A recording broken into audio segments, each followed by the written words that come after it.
ذات محترم، ختم نبوت کا عقیدہ اسلام کا وہ بنیادی عقیدہ ہے جس پر پورے دین کا دار و مدار۔ اگر یہ عقیدہ محفوظ ہے تو دین محفوظ ہے، اگر یہ عقیدہ ٹوٹ جائے تو دین سارا ختم ہو جائے۔ صدیق اکبر رضی اللہ تعالیٰ عنہ نے جو یہ عظیم قربانی دی تھی جس کی تاریخ میں مثال نہیں۔ کتنے صحابہ شہید ہوئے ختم نبوت پر؟ ابھی بتایا تھا، بولو کتنے؟ 1200۔ کتنے؟ بولو 1200، جس میں 500-600 حافظ اور قاری تھے، جس میں بدری صحابہ۔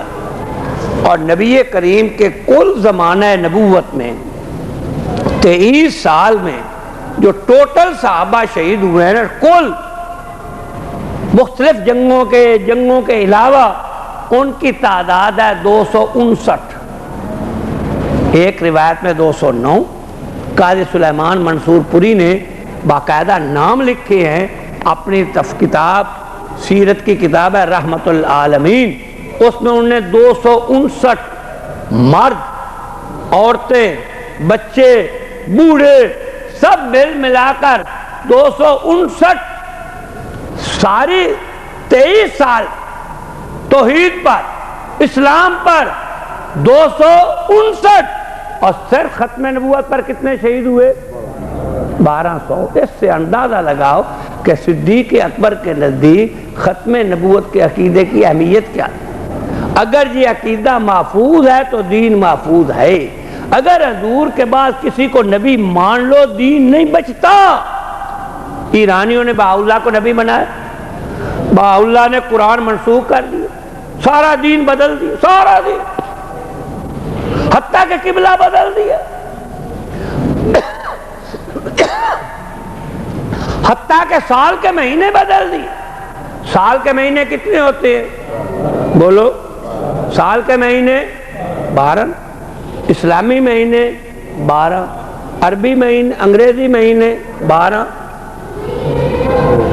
اور دیسی مہینے 12۔ کب سے؟ جب سے رب نے آسمان زمین۔ قرآن میں رب نے کہا ان عدت الشہور عند اللہ 12 شہرا فی کتاب اللہ یوم خلق اللہ السماوات والارض۔ اللہ فرماتا ہے میں نے جب سے آسمان زمین بنایا ہے، میں نے سال کے مہینے 12 بنائے ہیں اپنی کتاب میں۔ کتنے؟ بولو نا۔ لیکن بہائیوں کے نزدیک سال کے مہینے 19، اور ہر مہینے کے 19 دن۔ سال کے مہینے 19 اور ہر مہینے کے 19۔ آج پوری دنیا میں کسی جگہ 19 مہینے ہیں؟ بولو۔ میں دلی میں گیا بہائیوں کے سنٹر میں، ان سے میرا مناظرہ ہوا، میں نے ایک سے پوچھا سال کے مہینے کتنے؟ کہتے ہیں 19۔ بڑا خوش ہو کے 19۔ میں نے کہا آج کل کون سا مہینہ ہے؟ ہنس پڑا کہ ابھی ہمارا کیلنڈر نہیں بنا۔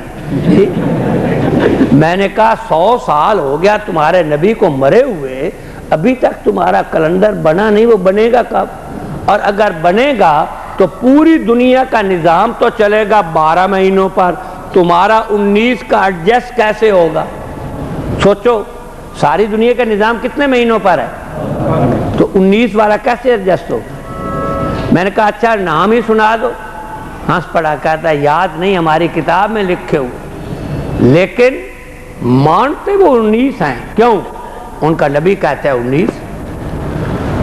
اگر نبوت حضور پر ختم نہ ہو، حضور کے بعد کسی کو نبی مانا جائے، دین نہیں بچتا۔